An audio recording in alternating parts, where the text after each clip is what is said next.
Hi ಎಲ್ರಿಗೂ welcome back to my mini vlog. ತುಂಬ ದಿನದಿಂದ ನನಗೆ ರಾಯರ ಸನ್ನಿಧಾನಕ್ಕೆ ಹೋಗಬೇಕು ಅಂತ ಅನಿಸ್ತಿತ್ತು, ಬಟ್ ಟೈಮ್ ಆಗಿರಲಿಲ್ಲ. ಸೊ ಇವತ್ತು ಆ ಟೈಮ್ ಬಂದಿದೆ. ಸೊ ರೂಮ್ಗಳು ಬಂದು ನಿಮಗೆ 400 ರುಪೀಸ್ ಅಷ್ಟೇ ಇರುತ್ತೆ. ಸೊ 800 ರುಪೀಸ್ ಇಸ್ಕೊತಾರೆ. ನಾವು ರಿಟರ್ನ್ ಆಗಬೇಕಾದ್ರೆ 400 ರುಪೀಸ್ ಖುಷಿ ಆಗ್ತಿತ್ತು. ಯಾಕಂದರೆ ನಾನು ಯಾವುದೇ ಒಂದು ಕೆಲಸ ಮಾಡಬೇಕಾದ್ರೂ ಅಥವಾ ಏನೇ ಒಂದು ಡಿಸಿಷನ್ ತೊಗೋಬೇಕಾದ್ರೂ ನಾನು ರಾಯರನ್ನೇ ನೆನಪು ಮಾಡ್ಕೊಳ್ಳೋದು. ಸೊ ಅವರೇ ನನಗೆ ದಾರಿ ತೋರೋದು. ನಂಗೆ ತುಂಬ ಖುಷಿ ಆಯಿತು ನಮ್ಮ ರಾಯರ ದರ್ಶನ ಮಾಡಿ. ಸೊ ಹಾಗೆ ಹೆಜ್ಜೆ ನಮಸ್ಕಾರ ಮಾಡ್ತೀನಿ ಅಂತ ಬೇಡ್ಕೊಂಡಿದ್ದೆ. ಸೊ ಹೆಜ್ಜೆ ನಮಸ್ಕಾರ ಕೂಡ ಮಾಡಿದೆ.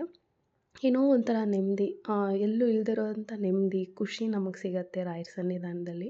ಸೊ ನಾನು ತುಂಬ ಅದನ್ನು ಬಿಲೀವ್ ಮಾಡ್ತೀನಿ. ಇಲ್ಲಿಂದ ರಾಯರು ತಪಸ್ಸು ಮಾಡ್ತಿರೋಂಥ ಜಾಗ, ಹಾಗೆ ರಾಯರು ವಿಶ್ರಾಂತಿ ಪಡ್ಕೊತಿದ್ದ ಜಾಗಕ್ಕೆ ಹೋಗಿದ್ವಿ. ಅಲ್ಲೆಲ್ಲ ನೋಡ್ಕೊಂಡು ಬಂದು ರೂಮಲ್ಲಿ ಬಂದು ಸ್ವಲ್ಪ ಹೊತ್ತು ರೆಸ್ಟ್ ಮಾಡಿ ಎಗೇನ್ ಈವ್ನಿಂಗ್ ಇನ್ನೊಂದು ಸರ್ತಿ ರಾಯರ ದರ್ಶನ ಮಾಡಿಕೊಂಡು ನಾನು ಬೆಂಗ್ಳೂರಿಗೆ ಹೊರಟೆ. ಈ ವಿಡಿಯೋ ಇಷ್ಟ ಆಗಿದೆ ಅಂತ ಅಂದ್ಕೊಂಡಿದ್ದೀನಿ. ಪ್ಲೀಸ್ ಲೈಕ್ ಮಾಡಿ.